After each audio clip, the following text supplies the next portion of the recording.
What's up, everybody? This is Dr. Nick with the first episode of the Ask Dr. Nick. We'll call it, well, I guess it's called an episode. So this is episode number 1 of that. So I am going to be doing this every Sunday. I'm going to be doing a Facebook Live, and then we'll have the audio as a podcast the next Sunday. So whether you're on live or you want to catch the replay, you'll be able to do that. So I have been getting a ton of feedback from the Gary Vee interview, and I've been getting a ton of questions just from people that we've been interacting with on text and on email, and lots of people interested in what we've got going on. But a lot of people have been coming to me in situations that I'm not used to talking to. So most of the people that I do strategy sessions with, I've either met in person or I've done a webinar. And most of the webinars that I do or speaking that I do is for usually like coaching groups or people that have reached a certain level of success. But what I have found is a lot of the younger generation of chiropractors are big Gary Vee fans. And I've had a lot of students, associates, and new doctors opt in for the interview. And if you haven't opted in for the interview yet, and you like Gary Vee, or if you just like getting a genius's mindset on and advice on how to grow $1 million practice, if you go to Gary Vee, and so it's just Gary and then the letter V, interview.com. So that's GaryVeeInterview.com. You can opt in there, and you can download the full episode, or I'm sorry, we'll email you the link for the full episode. And just tons of value in there. People have really enjoyed that. But anyway, a few people have been sending me in questions, and so I wanted to start this weekly show because I get a lot of questions throughout the week, and I feel like I give the people that ask a lot of value in answering them, but a lot of the questions are the same questions over and over again. So I feel like if I just answer it one-on-one, then only that person gets the value from it. But if I'm able to answer it in a forum like this, then more people can grab that. So let me make sure I got this set up so I see anybody that jumps in. So I put the I put the link to the Zoom call in the post. So if you want to hop on and ask a question, I'm more than happy to do that. It's pretty late at night, so just be sure that you're properly clothed. And then, but if you want to just like drop a question in the chat underneath, we can do that too. All right, so I'm going to hop in. Both of these, I had a couple questions from a few different. I think one is an associate, one is a student. But I thought they were useful questions. So I'm going to pull those up real quick. Hold on one second. All right. So the first one is from Autumn, and she says, besides spinal screenings, what is the best way to market to patients when you first open? So when you first open, your biggest challenge is that you don't have a marketing budget to be spending a ton of money. If marketing is done right, it's an investment, not a cost. And so usually, especially if you're doing direct response marketing, it'll come back pretty quickly. Like if you start running a Facebook ad campaign and it's doing well, you'll start seeing patients right away. You should recoup your investment very quickly, especially if you're doing them on your own as opposed to working with an agency. The agency fee, if all they're doing is running a Facebook ad for you, there are courses out there where you can learn how to run Facebook ads. It's not that tough. I wouldn't recommend spending $1,500, $2,000 on someone to just run a Facebook ad, or I'm sorry, for someone to hire a VA in the Philippines to run a Facebook ad. So you could probably do that on your own. So you could do that. Google Ads, I think, are a really valuable tool when you first get started because it's really a pay-to-play game. The only problem with Google Ads is that you need to know what you're doing in order to get the results from it. If you don't really have a lot of ideas on how to do that, it's not as simple as running a Facebook ad. And if you it's not like you really waste money because it's charges you by the click. So you just won't get a lot of clicks. and you won't get a lot of traffic. So that leaves us with things that you can do boots on the ground. So I did a podcast recently, an interview with two of my clients. They're a husband and wife team, and they were in Wyoming, and they ended up leaving Wyoming and setting up shop right outside of Phoenix. And I've never seen anybody network as well as the two of them have, and really make them, they're not from there, they really made themselves part of the community. And that podcast is going to be an absolute game changer for people if they really listen to it and take it to heart and understand what the real value of the of networking is. One second.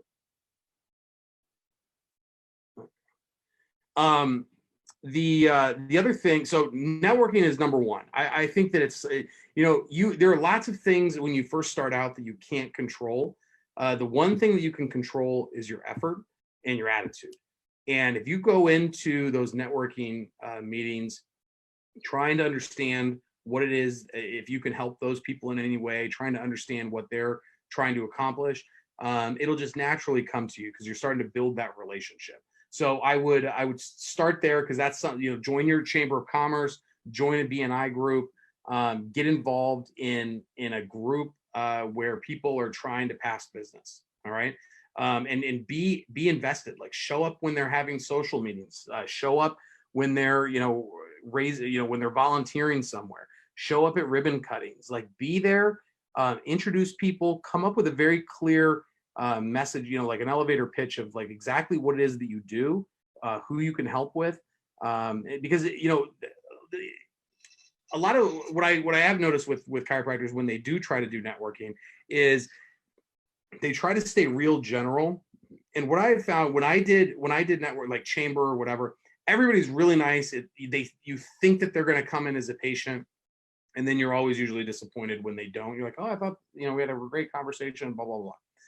Now, if you have something very specific that you do, whether it's like you work with runners or you work with pregnant moms or babies or whatever it is that you want to really specialize in, to the general public, you can talk about, kind of the general things that are like your website can speak a little bit more to lots of things that you help with. When you're networking with someone, the more you can kind of bring out that USP, the easier it is for them to understand what it is that you want to do. And that'll like trigger like actual people in their mind, like, oh, my sister's pregnant. Like I should have her give you a call. They'll be a lot more likely. Don't worry so much if they come in personally, like that'd be great, but make it easy for them to tell other people what it is that you do. So spinal screenings, I'm sorry, you were asking besides spinal screenings. So the networking is really big. I also think that lunch and learns are really effective way to start bringing people through the door. Any kind of speaking that you can do. These Rotary groups and women's groups and anything that meets, even like these BNI groups, they may have outside speakers come in. Usually they'll have a chiropractor in that group, but anywhere where you can go and speak, and come up with a good talk that you can work with. There's lots of people out there that have created great stress talks or explaining chiropractic, basically almost like a health workshop. Roberto Monaco is a great resource for developing talks for chiropractors. So speaking, anything where you can get in front of people. So whether it's one-to-one with networking or whether it's one-to-many with speaking, I think those are going to be your best bets. But the more that you can get outside of your practice, you have a lot more time than you have money. So block off your schedule so that you have marketing time, and the rest of the time can be more around patient time. So like be sure to have like whatever the busiest time is, in your practice or in your area, be sure to block that off for patient time. So I'd say maybe like 8 to 10, 8 to 11, and then 3 to 6 would be great patient times. And the rest of that time can be you hitting the ground running, really trying to put in the legwork. All right. Another question she had was, is there anything that sticks out to you that someone should do different with a cash practice model versus insurance? With the cash practice model, you're definitely going to need to focus a lot more on your day one and day two. Because if somebody, like in my town, it's a pretty blue collar area, a lot of state, county, city workers, and everybody has insurance. And so one of the first questions that they have is, do you accept my insurance?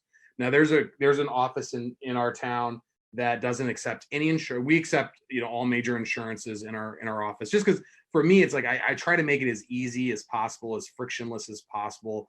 It's not too difficult for us to deal with insurance, and we just always assume there's going to be that 10 to 15% spillage and people not or insurance companies not paying, but we find that it's more beneficial for us than not to take it. But that being said, there's an office in town that does not take it, and he collects more than we do, and it's because he is really good at delivering his USP. He's really strong with his message. He's got a lot of raving fans in town. He does a little bit, not so much functional medicine, but he works with like digestive issues and like non-traditional chiropractic type treatments and conditions. And he crushes it. He does really well, but he's also a great communicator. He's a great salesperson. And so I bet you his day one and day two is really, really strong. So if somebody, like, again, the people that have insurance that go to cash practices, they're doing it because they're choosing to. But if you don't separate yourself as the expert, as the only place that they can go to get the help that they need, then you're going to probably lose people that want to use their insurance. And I don't run a cash practice, so it's hard for me to say. I deal with a lot of clients that have cash practices, and I'm in a lot of coaching groups that have cash practices. And it's really about communication and about building value for them, and just being able to handle the inevitable question of do you accept my insurance? A lot of cash practices will give them super bills, and they can turn it into their insurance on their own, so they can still use their insurance. You're not billing it for them. And then her last question was, and Autumn, I appreciate the questions. Thank you very much. Her last question was, how long before opening a practice would you start marketing? More than a month prior. So I would say as soon as you decided that you wanted to open a practice, I would start marketing. And what I mean by marketing is start building your brand. So if you are in the area, I guess it doesn't really matter as much if you're not living in the area where you're eventually going to practice.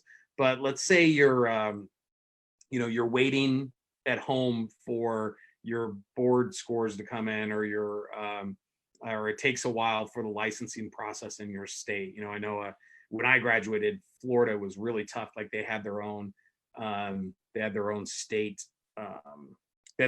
boards on top of like the four parts. And a friend of mine, actually, he was from New York, and he had heard that they kind of discriminated against anybody that wasn't from Florida originally. And so he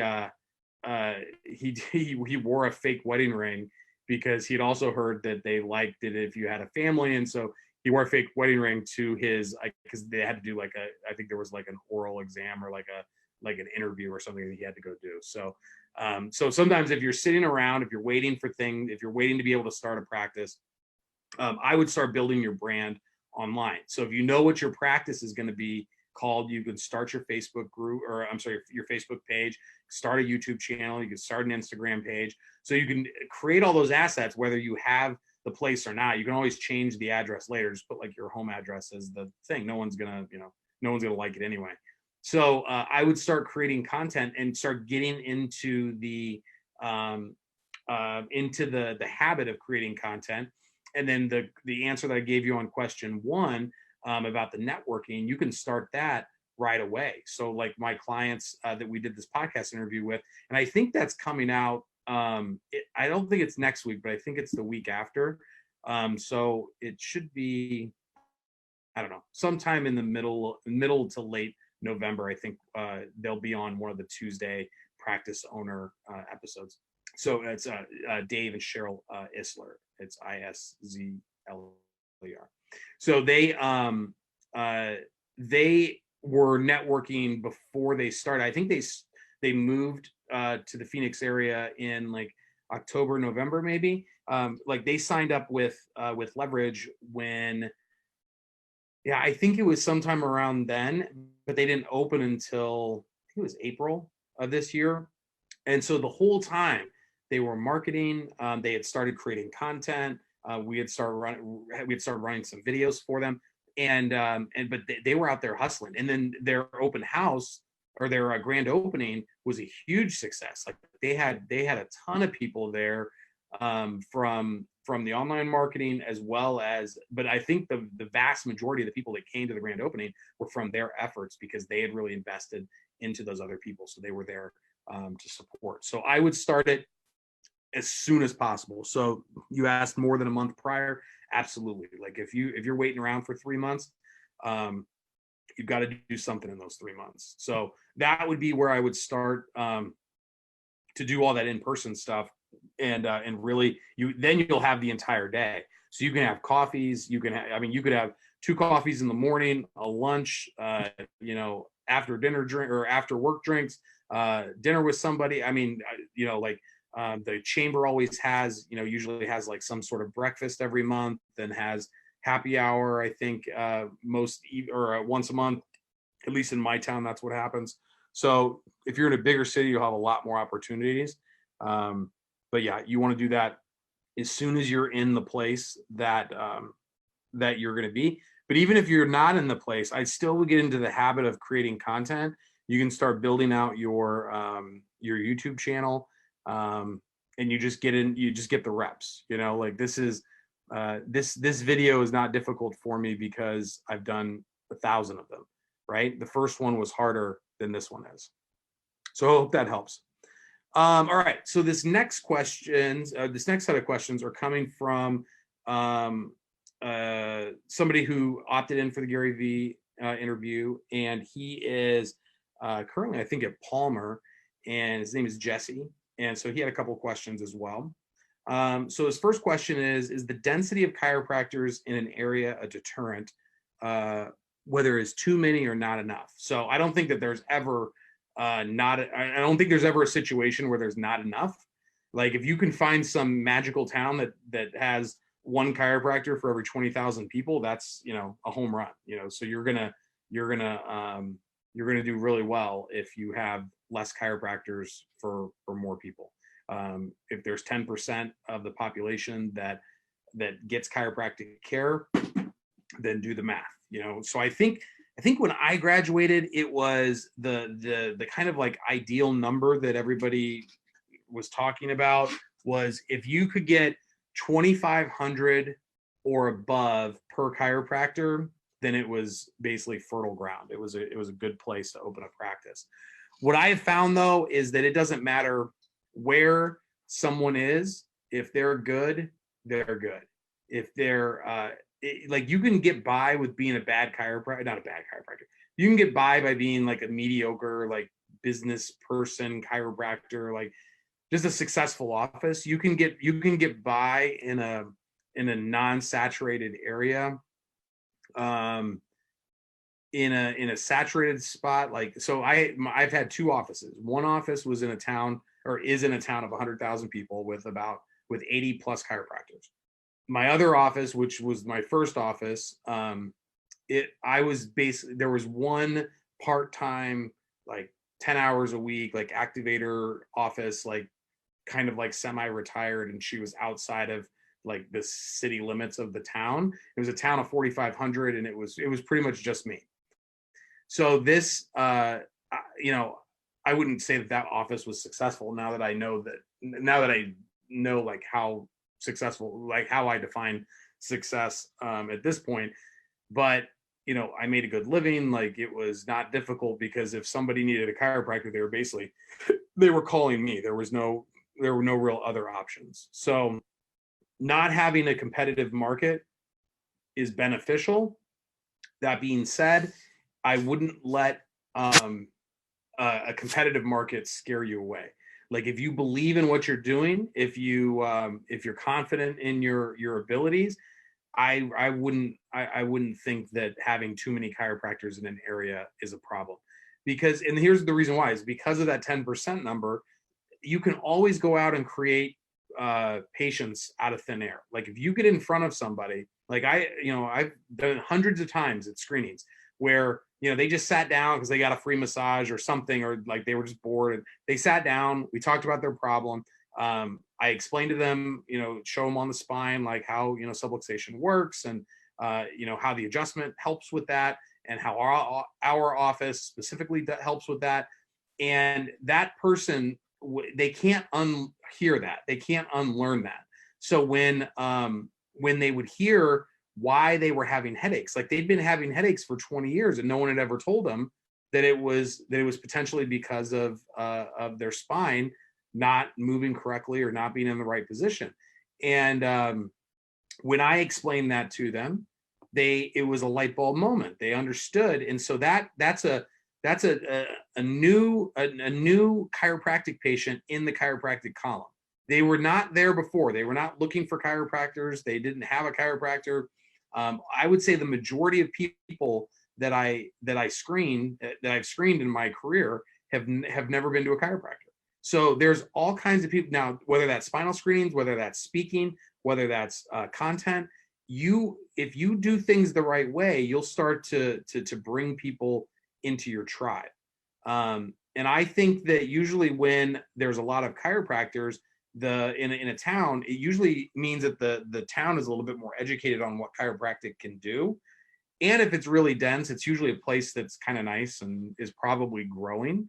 Because the reason why there's a lot of chiropractors there is because people choose to.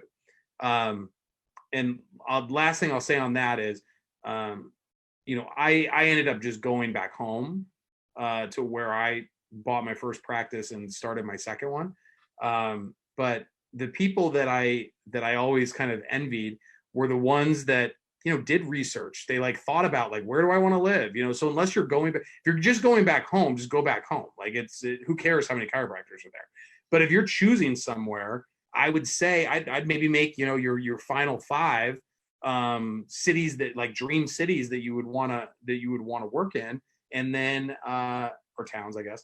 And then start to narrow them down. And you can look at, what I would look at is the demographics. Is it growing? Is it shrinking? Are there large employers?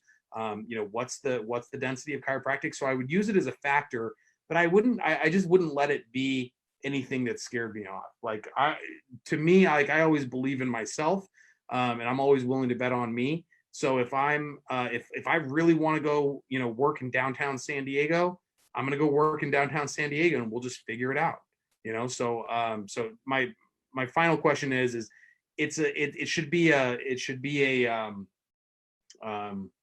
like a data point that you use on selecting a place, if that's what you're doing, but I wouldn't let it be a deterrent. Next question. In your experience, does a cash practice make more sense or taking insurance? Also, if you do take insurance, should you lean towards PI? And I think Jesse is in Palmer, Florida. So the PI question makes sense because PI is really, really great down there. So in my experience, does a cash practice make more sense or taking insurance? So in my experience, taking insurance made more sense to me, and that's why we do it, because I'm in an area that everyone is basically insured, or like all the people that are in the working population get insurance through their employers, so they want to use it. It's one of their benefits. And but like I said in the other question, that the cash practice makes sense for other people, and there are people that are super successful with it. It's just a matter of what you personally want to do. Now, if you're deciding to be a cash practice, you got to really like understand why you're being a cash practice, and if you also need to understand the liabilities of it, because a lot of times people will choose a cash practice because because they think that there's zero liability when it comes to insurance or note taking or whatever it might be. And again, I'm not a cash practice, so we do things based on an insurance practice. But I've got friends that are, I've got friends that own software companies and own, other companies within the chiropractic ecosystem. And then I also know a lot of people that have cash practices. And I think sometimes people make that decision based on things that may not be 100% true. So I would definitely decide, like, what is it that is attractive to you about a cash practice. And I would also, like, once you do decide where you want to practice at, what is it that town really is wanting to do. So the cash practice question is always a little bit tough for me because I don't actively do it, and I try not to talk about things that I don't know a lot about. But I do know that people decide sometimes on becoming a cash practice for reasons that that may not be exactly what they think the answer is. So make sure that you're fully clear on all of that. The second part of your question was, do you take insurance? If you take insurance, should you lean towards PI? I mean, if you want to, like, PI and insurance are kind of two different things. Like, lots of cash practices, the only insurance that they do is PI insurance. So you can be a cash practice and still accept personal injury cases. And if you're in Florida, I just think, I mean, it's a no-brainer to accept it just because it pays so well. But I also, and those people need, the most help, I think, of almost anybody. I mean, when you've been in an accident, you're like, you need help quick. In terms of leaning towards PI, if you're in Florida, you better lean pretty hard because there's some pretty aggressive people out there. And so if you're just gonna kind of dip your toe in the water, you might not be as successful. That being said, I'll give a little quick plug to I'm partners in a course called PI Expert Secrets. So if you want to learn how to do PI the right way, be sure to keep an eye out for that. That one is that my partner in that is just a master at PI, knows a lot of stuff about it, and he's basically giving everything he knows about it in the course. So if you're interested in PI, I would strongly recommend getting that. But again, I don't know if I would lean towards PI unless that's something that you want to spend your time doing. I think it's, obviously worth the effort because if you're in Florida, I think it's like $8,000 in PIP per person that's in an accident. So not a bad business model to have that be a part of your practice. But you don't have to be an insurance practice to accept PI. And then last, how do you feel about medically integrated practices, TRT, stem cells, and so on? So I a long time, like before I started Leverage, I was thinking about my original goal was to in Springfield's in Central Illinois. So my original goal was to open practices in the other 4 cities in Central Illinois. Those are they're all like 45 minutes apart from each other. So I thought my life would be going to a different office every day of the week, kind of checking in and just managing those things and, creating a regional brand. Then and then another part of it was going to be that I was going to bring in a medical doctor, and I can't remember exactly what we were. I don't really like. I never really liked like the injection part. Stem cells weren't really a thing back then. But I just didn't really like. I didn't like the idea of the liability of it. Like, it seemed like Medicare was going to be a big issue if you were medically integrated. So personally, I just didn't like the complication of it. It seemed like it was going to add a lot more paperwork, a lot more liability, a lot more like it was going to add more staff and just more things to talk about. And the doctors that I had at the time, they weren't, like, the associates weren't really that excited about referring to an MD. So we ended up not doing it. But that being said, I'm all for anything that helps people get better naturally. I also think that everything should be done, ethically. And like you shouldn't be doing things just because, oh, like you can sell stem cells for $20,000 a pop. You should be doing stem cells because you like truly believe that stem cells are like the way that these people are going to get better from this problem. So I 100,000,000,000% believe that chiropractic is the solution to the problems that that a lot of our patients have. When that was kind of limited in terms of like we were only able to help musculoskeletal things, we brought in 8 weeks to wellness, and that allowed us to kind of expand into helping more organic type issues through diet and exercise. And between those two things, with like massage and yoga and some modalities, those have been I feel really good about that. Like I just, with whether any of these businesses that I have to sleep at night. Like I have to do things exactly the way that I think is the right way to do it, even if it's not always the easiest or the most profitable or the most scalable or whatever it is. I have to make sure that it's done the way that I believe. Now, if you believe in stem cells or TRT, I don't know if you meant to say PRP, or I don't know. I don't know a lot about medical integration, but my thing with any of it is you should believe in it, and don't just do it because that's what everybody's doing, or that's, because it's easy to make millions of dollars on some of these medical procedures, but man, some of them don't seem that great, and I don't really think that they some of them don't seem like, or I'm sorry, some of them do not fit into the chiropractic paradigm. I don't think BJ would have been doing a lot of them. So it just depends on what your philosophy is. But there's a lot of like medically minded chiropractors out there that want to do that stuff, and they want to do it the right way, and they want to do it ethically and morally and all that. So whatever you do in your practice is up to you. If it helps your people get better, that's awesome. Just be sure that it's being done for the right reason. All right. Let's see. Let's see if I got any questions here. Yeah, I think I've got one more. Hold on.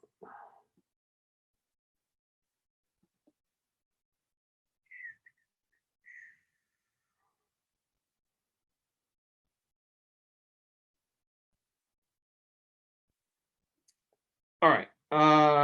My buddy Dave, he had a good one. He said, should I respond to reviews I get online?